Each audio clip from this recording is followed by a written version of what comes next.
अस्सलामुअलैकुम ख़वातीनो हज़रात, क्या हाल चाल हैं सबके। Welcome back to another another stream। कैसे हो सब भाई? कब स्टार्ट होगी स्ट्रीम स्टार्ट हो गई है। क्या हाल चाल हैं जी सबके, कैसे हैं सब? I hope everybody is happy, fine, enjoying, मज़े कर रहे हो सब। गर्मी बहुत हो गई है यार, गर्मी बात की है। फिर आज की स्ट्रीम पे we will talk about PUBG mobile national challenge championship. National championship will become national challenge अगर अच्छे से नहीं हो पाता, बट इंशाल्लाह अच्छे से होगा। ओ मेरा नेट गया, my net is gone. What is going on guys, my internet is fuck. खैर, क्या हाल चाल है? नेशनल चैंपियनशिप के बारे में बात करेंगे आज हम। We will talk about the venue, we will talk about the audience, we will talk about the devices, we will talk about players कैसे खेलेंगे, ANC के बारे में भी थोड़ी सी बात करेंगे। एंड स्पेसिफिकली एक चीज मैं आपको बता दूं, this time around players will not play on their own devices. इस बार लोग अपनी डिवाइसेस पे खुद नहीं खेलेंगे, उनको दिया जाएगा इन्फिनिक्स का फोन। काफी सारे लोग ये बात कर रहे हैं कि इन्फिनिक्स के फोन के ऊपर कितने FPS होंगे, क्या होगा, इन सब चीजों पे आज बात करेंगे इंशाअल्लाह अज़्ज़ा वजल।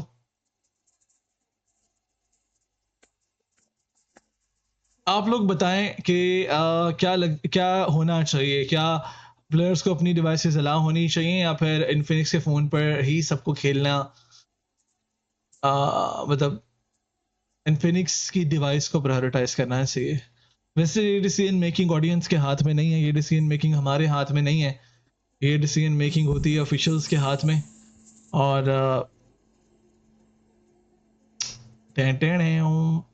अलाउद्दीन भाई नजर नहीं आ रहे, नजर नहीं आ रहा मैं? अच्छा, मुझे खुद को मैं नजर आ रहा हूँ, वैसे मैंने अपनी फीड खोली हुई है। ट्रैवल कब करोगे? मैं तो कल चला जाऊंगा इंशाअल्लाह अज़्ज़ा वजल, अगर मुझे हायर किया जाता है उनकी तरफ से तो वैसे ही चला जाऊंगा। चलो यार, मैं हायर नहीं भी करते अभी तक तो इट्स मुझे एक हिंट मिला है that I will be doing, समझ रहे हो? अभी तक तो मुझे हिंट मिला है, कंफर्मेशन एक ही बंदे के हाथ में और उसका इंतजार मैं कर रहा हूँ। स्कैम करो 40 है, क्या लिखा हुआ ये?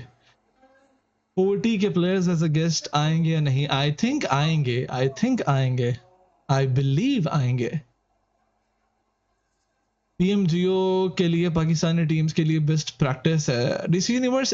It's not just about the practice, price pool भी तो अच्छा है भाई। वेन्यू कोई हाल है? Yes it is a hall, और ये है, आप सब लोगों ने डिटेल्स चेक कर ली होंगी। इसी होटल के अंदर ये एक हॉल है जहाँ पर इवेंट्स भी होते हैं, कॉर्पोरेट इवेंट्स भी होते हैं, शादियाँ भी मैंने सुना है कि होती हैं, लेकिन वहाँ पे होगा। डिवाइस पर व्यू, चलो सबसे पहले डिवाइस के बारे में ही बात कर लेते हैं, या पहले बल्कि मैं इंस्टाग्राम खोलता हूँ अपने, जो लोगों ने गिवन है क्वेश्चंस वहाँ पे लिखे हुए, उनके आंसर्स देते हैं। फलक या स्पैरो, वाह यार क्या सवाल था। ऑब्वियसली फलक।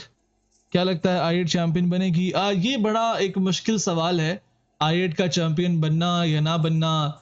ये मुझे लगता है, या फिर उनकी प्रीवियस परफॉर्मेंस को देख के क्या लगता है कि वो चैंपियन बन पाएंगे या नहीं। तला अपना सामान लेके साथ वाले कमरे में बैठ जाओ, मैं स्ट्रीम कर रहा हूँ।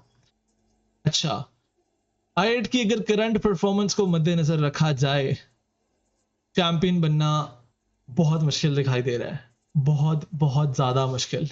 अगर उनकी करंट परफॉर्मेंस को मद्देनजर रखा जाए, there are a few teams जो कि ना सिर्फ आई8 से बेहतर खेल रहे हैं, बल्कि अगर कंपेयर किया जाए तो हम कहते हैं कि फॉर देम आई8, मतलब उनको आई8 पे छोड़ना feels like an overkill, because वो इतना अच्छा खेल रहे हैं कंपैरेटिवली। जिस तरह से अगर एग्जांपल ली जाए तो मेरे ख्याल से फिनिक्स राइस सबसे पहली एग्जांपल है। लाइट चली गई, लाइट चली गई, हम यूपीएस पे शिफ्ट हो गए। Okay, Phoenix rise is the first example.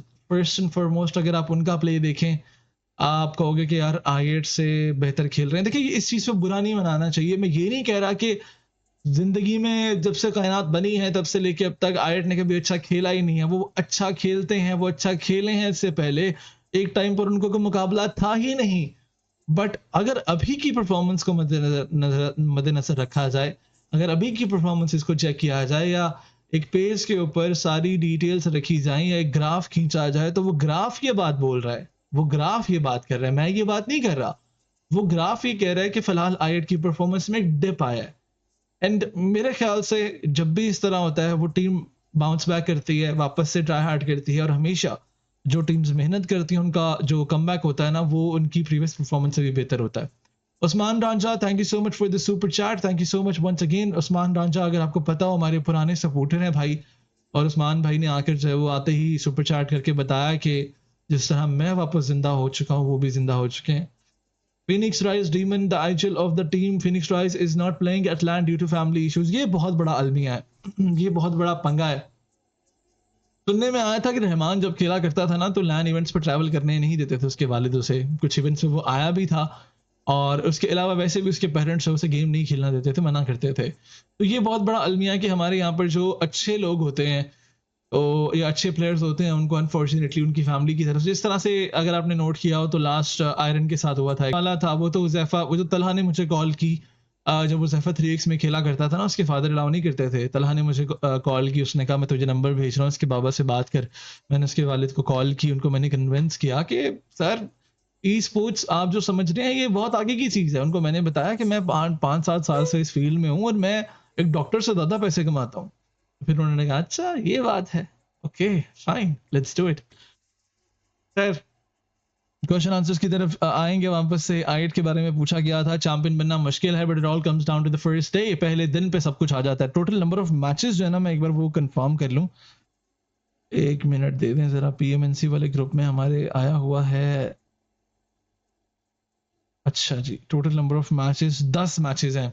First 2 matches are the most important matches.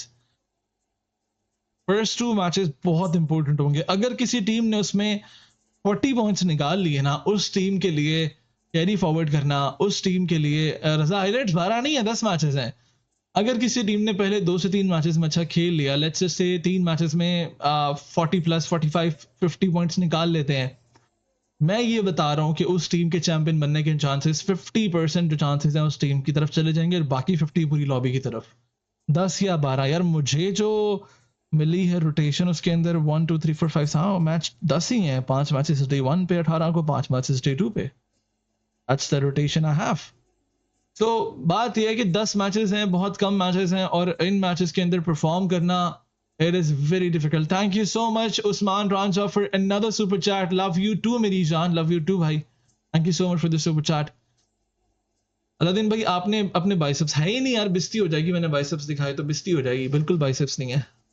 ANC का कोच, इस पे भी बात करते हैं। खैर, बात हो रही थी आईएड के बारे में, बात हो रही थी फर्स्ट फ्यू मैचेस के बारे में। पहले 3 मैचेस स्पेसिफिकली जो अच्छा खेलेगा वो, मतलब उसके लिए चैंपियन बनना जो इजी हो जाएगा, because we only have 10 matches. और प्रेशर बहुत ज़्यादा आएगा इस बार ना ऑडियंस के ऊपर। बहुत सारे लोग पहली बार खेल रहे हैं।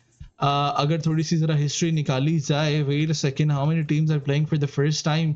पीएमएनसी पाकिस्तान की अगर हिस्ट्री निकाली जाए, आई थिंक कोई 10 टीमें शायद ऐसी हैं जो फर्स्ट टाइम लैन इवेंट खेल रही हैं, and for them to perform is going to be really really difficult. Phoenix Rise पहली दफा खेल रही है, ऑक्सीजन ने लैन कुछ खेले हुए हैं, AOX ये मेरे ख्याल से इनके कुछ प्लेयर्स पहले खेल चुके हैं, LF के खेल चुके हैं, Vibe Tribe is playing for the first time, 313 is playing for the first time. Wait, बल्कि नहीं, 313 खेल चुके बहुत दफा, मुझे लगा 313 का दूसरा लाइनअप है। Okay, Maxiballs is playing LAN for the first time. RPG Red Saints ये पहली दफा खेल रहे हैं। रेड डेथ ने भी शायद नहीं खेला हुआ लैन। F22 सेवंथ एलिमेंट ने खेला हुआ है। Seventh element, ASX side, Phoenix rise, LF team, oxygen and 313, इन टीमों ने पहले लैन इवेंट खेल रखा है। इसके अलावा अगर आप देखें नंबर ऑफ टीम्स जिन्होंने लैन इवेंट नहीं खेला हुआ, वो बहुत, मतलब बहुत ज़्यादा है जिन्होंने नहीं खेला हुआ। सो ये प्रेशर जो है वो आएगा बाकी टीम्स के ऊपर। और मैं ऑक्सीफिम से मिलने आऊँगा। Oxyfims is a boy by the वे।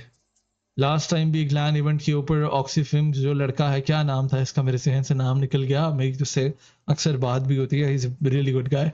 उसका फड्डा हो गया किसी के साथ, वो मतलब वो मार रहा था किसी को अपने भाई। मैंने कहा ये खैर हो, क्या हो गया भाई, लैन इवेंट पे, पिशावर वाले पे, वेन्यू से बाहर। इबी, यस इबी, वेन्यू से बाहर निकल के भाई वो किसी को गालियां दे रहा है, लड़ रहा है उससे, फुल पंचिंग चिंचिंग चल रही थी वहां पे। और हम वहां खड़े होके मैं और आदि दूर से देख रहे थे कि हम क्या करें, छुड़वाएं, छुड़वाने के लिए गए, हमें पड़ सकती है। अच्छा जी, आगे जाते हैं जी क्यूएनएस की तरफ। क्रिप्टो एमवीपी होगा पीएमएनसी का या नहीं? Team if team I8 plays और चैंपियन वो बन जाती है। अच्छा कि if team I8 plays good, like अच्छा खेलती जिस तरह से वो पहले खेले हैं। अच्छा, आई8 के पास यही एक अपना एडवांटेज है कि वो लैंड बहुत सारे खेल चुके हैं, वो इंटरनेशनल लैंड भी ही खेल चुके हैं। तो जैसे क्रिप्टो अगर आपको पता हो, वो I think Saudi E league खेल चुका है। इसी तरह बाकी प्लेयर्स भी इंटरनेशनली खेल चुके हैं, तो मेरे ख्याल से ये एक फ़ायदा होगा। और अगर आयट अच्छा खेलती है तो क्रिप्टो भी बनेगा। लेकिन दुख की बात पता क्या होगी, अल्लाह ना करे वर्स्ट केस सिनेरियो आपके सामने रखता हूँ, इस पे एडिट्स बनाना जब बाद में ऐसा अगर हुआ तो ऐसा हो भी सकता है, आई बिलीव ऐसा होगा। वर्स्ट केस सिनेरियो, दिल टूटेगा जब आयट चैंपियन तो नहीं बनेगी लेकिन क्रिप्टो एमवीपी बन जाएगा। जब क्रिप्टो टॉप पे आएगा और आयट अच्छा नहीं खेल पाएगी तब दिल टूटेगा भाई। लेकिन इस बार कंटेस्ट करने के लिए बहुत सारे लोग हैं, there is Rushan, there is Keaton, there are so many players भाई, वो आके कंटेस्ट करेंगे फर्स्ट स्पॉट को, सो बहुत मुश्किल है। डिवाइस अच्छी नहीं है, दूसरा कोई इन्फिनिक्स का भी ऑप्शन था वो सेलेक्ट नहीं किया, एनी रीजन बिहाइंड दिस? खैर सागर नीज भाई ने एक सवाल पूछा हुआ है। सागर देखें, डिवाइस सेलेक्ट करना ना करना, it depends on the management, it depends on the officials, उन्होंने ये डिवाइस सेलेक्ट करनी होती है। एंड मोर लाइकली ज़्यादा जो मुझे लगता है जो पॉसिबिलिटी है वो ये है कि डिवाइस जो सेलेक्ट होती है वो शायद डिवाइस वाली जो कंपनी है उसकी तरफ से होती है कि यार हमारी इस डिवाइस को प्रमोट किया जाए, क्योंकि उन्होंने पैसे देने होते हैं इसके। जाहिर सी बात है, अगर आप कोई प्रोडक्ट बेचते हो और आप चाहते हो कि आपकी ये वाली प्रोडक्ट ज़्यादा बिके, आप देखते हो कि उस कंट्री के अंदर मार्केट किस प्रोडक्ट की ज़्यादा बनी हुई है पहले से और उसको बनाना मजीद आपका फोकस है, या किसी नए प्रोडक्ट को बनाना आपका फोकस है, आप उस हिसाब से जब डिवाइस चूज़ करते हो। तो मेरे ख्याल से डिवाइस अच्छी है, बुरी नहीं है, और इसके ऊपर पहले भी इवेंट्स खेले हुए हैं काफ़ी लोगों ने। सो डिवाइस अच्छी है, 90 एफपीएस है विद स्नैपड्रैगन। हाँ, अच्छा ये चीज़ बता दूं, 120 एफपीएस नहीं होंगे भाई लैंड इवेंट के ऊपर। 120 एफपीएस पर खेलने वाले प्लेयर से मेरी दरखास्त है, ये मैसेज आप जाकर आपके जितने दोस्त हैं जो इस वक्त पीएमएनसी खेल रहे हैं उन तक पहुंचा दें, अगर कोई टीम देख रही है। अगर आप लोग 120 एफपीएस पर खेलते हैं, अपनी डिवाइस से 120 एफपीएस के ऑप्शन को ऑफ करके फौरन से 90 एफपीएस कर दें, बिकॉज फिर जब आप खेलेंगे 90 एफपीएस के ऊपर तो आप कहेंगे यार ये क्या हो गया है, फिर जो है वो मतलब मुश्किल बन जाएगी आपके लिए। सो प्रैक्टिस कर लें 90 एफपीएस के ऊपर, अपनी डिवाइस जो है वो उसको 90 एफपीएस पे स्विच कर लें। बेटर ये है कि जिस डिवाइस के ऊपर लैंड इवेंट हो रहा है पीएमएनसी, आप उसी डिवाइस को जाके परचेज करें या रेंट आउट कर लें। अक्सर ऐसी होती हैं शॉप्स जो आपसे मतलब 10-15 हज़ार का मार्जिन रख के आपको बोल देती हैं कि मतलब आप डिवाइस ले जाएं, फिर 10,000 हम कम करके आपसे वापस ले लेंगे, because they know how to pack a device once again, उसको डब्बा पैक वापस से कर लेते होते हैं। अच्छा,